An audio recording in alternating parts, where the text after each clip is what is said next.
हर हर महादेव, देवों के देव महादेव के चरण में प्रणाम करता हूँ। दुर्गा माँ के चरण में प्रणाम करता हूँ।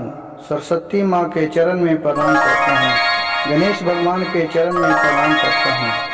गुरु भाई गुरु बहनों के चरणों में प्रणाम करता हूँ।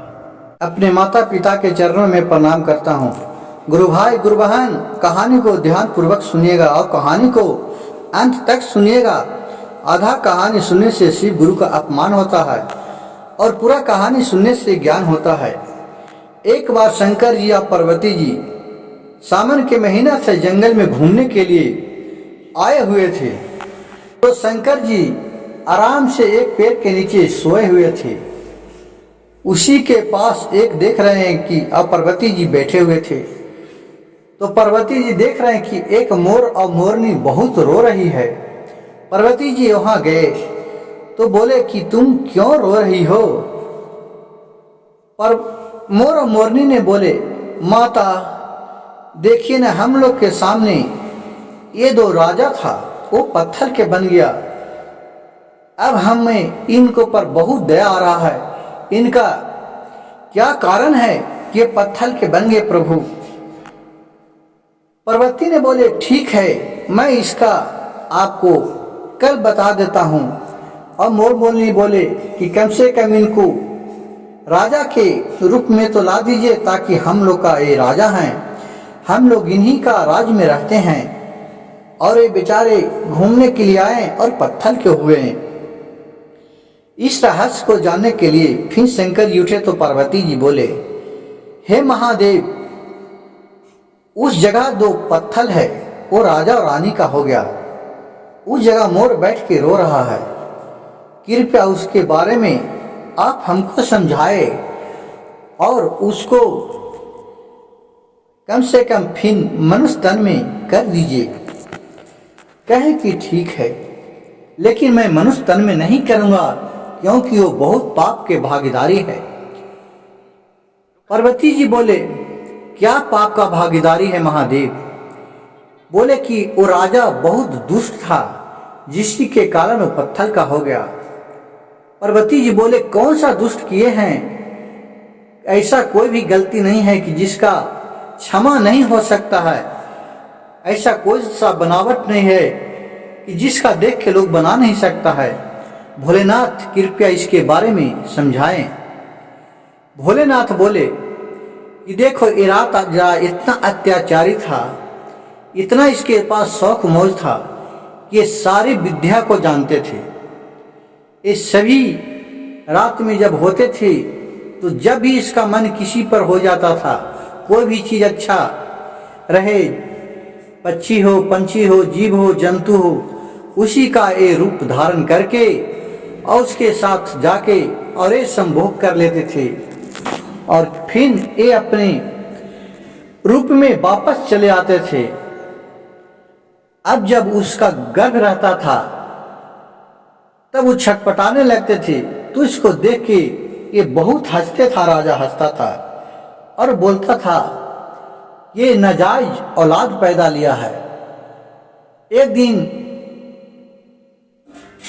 कहा कि ठीक है भगवान, राजा तो इस तरह का दुराचार था, लेकिन रानी क्या किया? रानी क्यों पत्थर के हो गई? बोले भोलेनाथ कि देखो पार्वती, रानी है जो सभी बात को राजा को जानता था, लेकिन तोपर में भी वो राजा को नहीं माना करता था। तो उसका दोष भी रानी पर पड़ा, क्योंकि वो भी पाप का भागी है। जब दोनों का शादी हो गया तो जो वो भी भला बुरा करता है तो इसका पर भी प्रभाव पड़ता है, और ये भला बुरा करेगा तो पति का भी प्रभाव पड़ेगा। आज तो कलयुग है। कलयुग में तो अगर एक व्यक्ति, एक परिवार कोई भी गलती करता है तो उसका भोगने के लिए सारी परिवार को झेलना पड़ता है।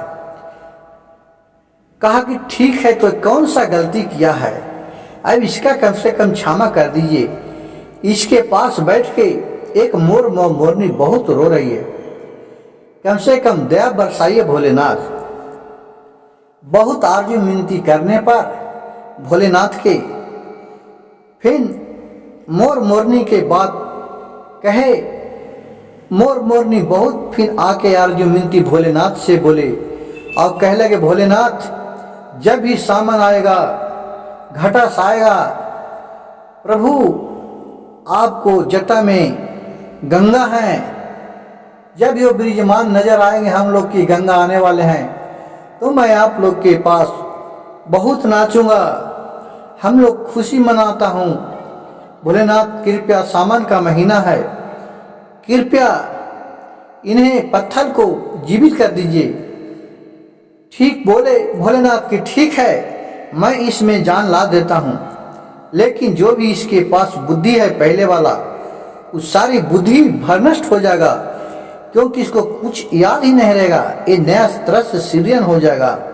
ये केवल इसको याद रहेगा कि मैं एक राजा हूँ और इसका राज है। जो बुद्धि है वो सब खत्म हो जाएगा। मोर मोरनी कहा कि ठीक है भगवान, कम से कम इनका जीवन दान तो मिल जाएगा। मोर मोरनी के कहने पर भोलेनाथ और माता पार्वती के बहुत आरजू विनती करने के बाद भोलेनाथ उसको जीवन दान दिए।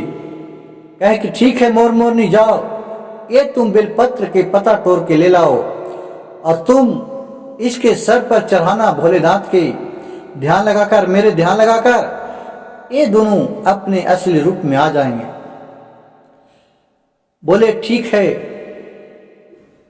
और फिर वहां से बेलपत्र लाया मोर मोरनी और उसके ऊपर चढ़ाया। अब भोलेनाथ के आरजू विनती किया, जिससे राजा और रानी फिर अपने असली रूप में आ गए। इस सब बात देखकर मोर और मोरनी को अपने साथ महल में ले गया और उसको अपने साथ रहने लगे। गुरु भाई गुरु बहन, आज भी देखिए कि जो बड़े बड़े राजा और उसके कि हाँ मोर का कुछ नहीं तो पंख, वो लक्ष्मी का वास होता है, क्योंकि वो पार्वती और भोलेनाथ से संबंध रखते हैं। इसलिए मोर और मोरनी को लोग शुभ मानते हैं। यहाँ तक कि त्रेता युग में श्री कृष्ण भगवान भी मोर के पंख को अपने मुकुट में लगाए थे। और मेरे कहानी अच्छा लगे तो मेरे चैनल को सब्सक्राइब कीजिएगा, लाइक कीजिएगा और शेयर कीजिएगा। हर हर महादेव, घर घर महादेव।